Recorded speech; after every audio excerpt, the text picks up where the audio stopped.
Subscribe कीजिए हमारा channel, फिर बेल आइकन को दबाइए। लेटेस्ट टेक वीडियो सबसे पहले आप देख पाएंगे।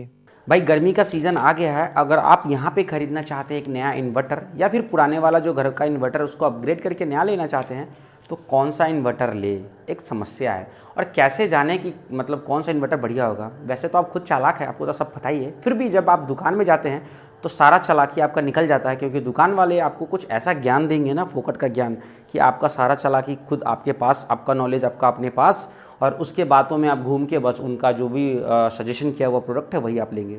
और वो भी क्यों ना ले, क्योंकि उनका सबसे ज़्यादा कमीशन तो उसी प्रोडक्ट में होता है कि जितना ज़्यादा सेल करेंगे उतना ज़्यादा उनको कमीशन मिलेगा। यही चीज़ होता है। फिर भी आप इस वीडियो को कंटिन्यू देखिए। हमें उम्मीद है कि इस वीडियो को देखने के बाद थोड़ा सा आपको जरूर हेल्प मिल जाएगा कि कभी भी नया इन्वर्टर खरीदने के बारे में सोच रहे हैं, अगर खरीदने जा रहे हैं या फिर किसी को बता रहे हैं तो वहाँ पे आपको थोड़ा ये काम कर जाएगा। तो चलिए देखते हैं क्या कुछ नया है आपके लिए।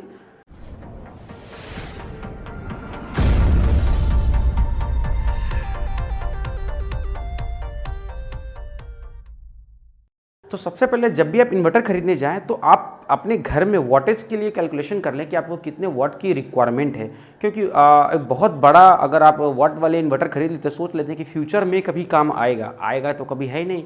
घर में जितना जो भी क्या है, लाइट है, बल्ब है, पंखे हैं, यही सब तो चलेंगे, टीवी वगैरह चलेंगे। अगर आप सोच रहे हैं वॉशिंग मशीन, रेफ्रिजरेटर और एसी वगैरह सब चलाएँ, चलेगा तो चलेगा, लेकिन बैटरी की इन्वर्टर की माँ बहन हो जाएगी। तो वो उसकी बात मैं नहीं कर रहा हूँ, लेकिन जो जनरल बात कर रहा हूँ कि अब लाइट, पंखे, टीवी वगैरह चलाने के लिए इन्वर्टर अगर खरीद रहे हैं तो बहुत ज़्यादा वाट का इन्वर्टर ना ले, यानी बिलो 1000 वाट्स। अगर 2 BHK 3 BHK का आपका फ्लैट अगर रूम वगैरह इस तरह का है तो मेरे ख्याल से 600 से 700 वाट का जो इन्वर्टर होगा वो आपके लिए सफिशिएंट होगा। वाट्स की कैलकुलेशन आप कुछ इस प्रकार करें, जैसे कि एक छोटा एग्जांपल देते हैं। 18 वाट का एक CFL बल्ब है, तो उस CFL बल्ब में जब उसको ऑन करते हैं तो वो सबसे पहले पावर ज़्यादा कंज्यूम करता है, करीब 25 वाट तक।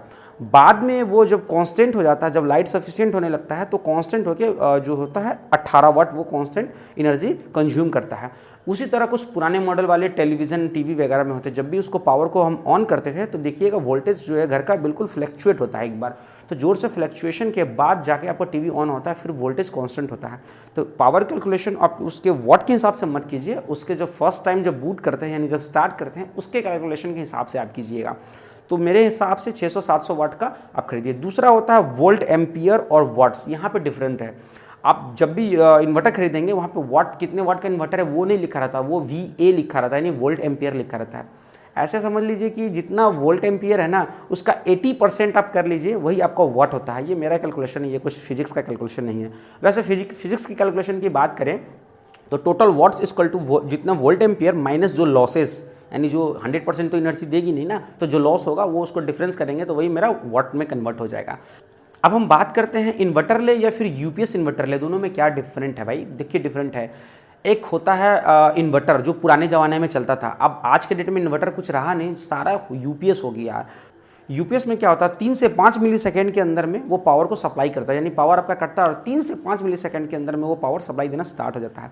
लेकिन इन्वर्टर में ऐसा नहीं है, वो 500 मिली सेकेंड के बाद में वो सप्लाई देना चाहता है। ऐसे में आप अगर लैपटॉप चला रहे हैं, अगर कंप्यूटर चला रहे हैं बिना UPS का, या फिर राउटर मॉडेम वगैरह चला रहे हैं, तो वहाँ पर एक बार फ्लक्चुएशन होगा और डेटा, अगर नेट चला रहे हैं राउटर से तो डेटा डिस्कनेक्ट होगा, टीवी देख रहे हैं तो टीवी डिस्कनेक्ट होगा, कंप्यूटर चल रहा है तो वहाँ पर बंद हो जाएगा।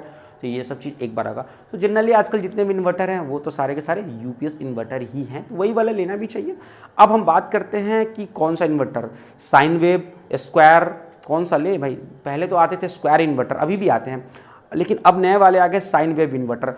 तो जनरली मैं आपको क्लियर बता दूं कि आप स्क्वायर इन्वर्टर कभी भी मत लीजिए, जब लीजिए तो साइन वेव इन्वर्टर लीजिए। क्योंकि स्क्वायर इन्वर्टर और साइन वेव इन्वर्टर का हम ग्राफ देखें तो साइन वेव जो इन्वर्टर बिल्कुल AC करंट जैसा ये इसका करंट फ्लो करता है, लेकिन स्क्वायर के लिए बिल्कुल इस DC जैसा करंट उसका ये आप देख सकते हैं ग्राफ, ऐसा ये फ्लो करता है। साइन वेव इन्वर्टर का क्या फ़ायदा होगा, वो बोलता है प्योर साइन वेव, यानी जो एक्चुअल जो घर में जो लाइट की फ्रीक्वेंसी 50 से 60 हर्ट्ज, अपने इंडिया में तो 60 हर्ट्ज है, अमेरिका साइड में 50 हर्ट्ज चलती है, तो जो 60 हर्ट्ज की जो फ्रीक्वेंसी आती है ना वो इन्वर्टर जो है वो वैसे ही फ्रीक्वेंसी देने की कोशिश करता है, देता नहीं है, कोशिश करता है, क्योंकि कभी भी जो एसी करंट जो घर में आती है उसका 100% जो है आपका यूपीएस जो इन्वर्टर है ना, चाहे जो भी यूपीएस है, वो आपको कभी भी वैसा एनर्जी तो कभी दे ही नहीं सकता। ये तो बिल्कुल साइन वेव का बाप भी आ जाए तभी भी नहीं दे पाएगा, ये तो बिल्कुल फैक्ट है। फिर भी वो ज़्यादातर कोशिश करता है कि वो बिल्कुल प्योर एक्चुअल करंट है वो आपको दे। इसी कारण से मैं आपको एकदम छोटा सा एग्जांपल देता हूँ। मैं एक टेबल फैन खरीदा था, टेबल फैन स्टैंड फैन खरीदा था हेवल्स का, और लुमिनस का मेरे पास इन्वर्टर था। लुमिनस में क्या प्रॉब्लम है कि जब उसका आउटपुट करंट जो पावर कटती है ना, तो वहाँ पे आउटपुट करंट 250-260 से ज़्यादा हो जाता है, जिस कारण से वो अगर पंखे चलाते हैं तो एक साउंड अजीब सा नॉइस आता है, मतलब कान बंद करने गन ऐसे भन एक आवाज़ निकल के आता है। और पता है गाइस, मैं रात भर अगर चलाता हूँ ना तो मोटर उसका बैक का इतना गर्म हो जाता है। 2 बार मोटर जल गया, वारंटी में था, मतलब थैंक्स टू गॉड की वारंटी में था। तो कंपनी वाले ने आके रिटर्न किया, उसने आके पूछा भाई मोटर कैसे जल गया। मैंने बोला भाई चलाया था लाइट पर जल गया। भाई तो उनको बताते कि उसने पूछा इन्वर्टर पर तो नहीं चला, मतलब मेरे घर में इन्वर्टर तो है ही नहीं, झूठ बोल दिया वहाँ पे। तो खैर चलिए, तो इन्वर्टर पे अगर मैं बताता तो वो वारंटी कवर ही नहीं करते, क्योंकि इन्वर्टर के लिए वो फ़ैन है ही नहीं, वो फ़ैन बना है सिर्फ AC current, pure AC current के लिए। तो वही यहाँ पे प्रॉब्लम हो जाती है कि भाई आप सिर्फ एसी के लिए इन्वर्टर अलग से इक्विपमेंट ले, इन्वर्टर के लिए अलग से ले, भाई ऐसा तो पॉसिबल नहीं है ना। तो इसीलिए प्योर साइन वेव वाला इन्वर्टर लीजिए, वहाँ पर जो एक्चुअल करंट है वो आपको प्रोवाइड करेंगे। और तो अभी मैं जो लिया हूँ प्योर साइन वेव वाला लिया हूँ एक साइड का, तो वहाँ पे मुझे कोई प्रॉब्लम नहीं हो रहा। परसों लिया था तो वहाँ पे कोई प्रॉब्लम नहीं है, और जो एनर्जी है बिल्कुल क्लियर आ रही है, और साउंड एक्स्ट्रा नॉइस वगैरह कुछ भी नहीं है। और वहाँ पे मीटर एक डिजिटल इन्वर्टर है, तो कुछ डिस्प्ले भी होता है, कितना परसेंट लोड आपने 17%, 18%, 15% कितना परसेंट मैंने उसमें लोड दिया है, कितना पावर कंज्यूम हो रहा है, बैटरी कितना लगभग चलने वाला, ये सब मुझे लगभग यहाँ पे पता चल जाता है। तो इसीलिए जब भी ले डिजिटल इन्वर्टर ले, साइन वेव ले, स्क्वायर वेव नहीं ले। तो बाकी सारा इन्फॉर्मेशन आप जानना चाहे तो मैं नीचे एक ब्लॉग है, ब्लॉग पे पूरा इन्फॉर्मेशन दे रहा हूँ, आप देख लीजिए कि साइन वेव क्या होता है, स्क्वायर वेव क्या होता है, इन्वर्टर क्या है, यूपीएस क्या है, क्या लेना चाहिए नहीं लेना चाहिए, मतलब सारा इन्फॉर्मेशन मैं उस ब्लॉग में लिख रहा हूँ। अब लास्ट में आती है बैटरी। भाई बैटरी कैसा ले? भाई बैटरी के लिए तो मैं बहुत ज़्यादा नहीं बोल रहा हूँ, 100, 150, 180, 220, 220 यही जनरली एम्पियर की बैटरीज मिलती है मार्केट में इन्वर्टर बेस्ड के लिए। तो भाई आपकी कैपेसिटी के हिसाब से आप कौन सा बैटरी, अगर ज़्यादा बैकअप चाहिए तो ज़्यादा एम्पियर वाली बैटरी आपको लेनी ही पड़ेगी, इसमें कोई दिक्कत नहीं। बैटरी अब ज़्यादा एम्पियर के लो, कम को लो, उसमें कोई खास प्रॉब्लम नहीं होता है।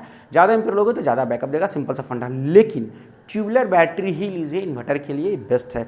हालांकि ट्यूबुलर बैटरी का मिनिमम जो लाइफ होता है 5 साल तो कम से कम हो जाता है। कंपनी का वारंटी भी 36 + 12 48 महीने का देता है। 36 + 12 मतलब ये सोच रहे हैं, ऐसे भी 48 बोल सकते थे भाई। कंपनी 36 + 12 का ही वारंटी देता है, यानी 3 साल तो कंप्लीट वारंटी, कुछ भी खराब होगा बदल के नया देगा, गारंटी हो गया। और 12 महीना में बोल देगा खराब होगा मैं रिपेयर करूँगा। 12 महीना कुछ नहीं होता, समझो 3 साल का गारंटी। बस कंपनी बोलती है, अपना पॉलिसी है कि 4 साल में हम गारंटी वारंटी जो भी है वो देते हैं।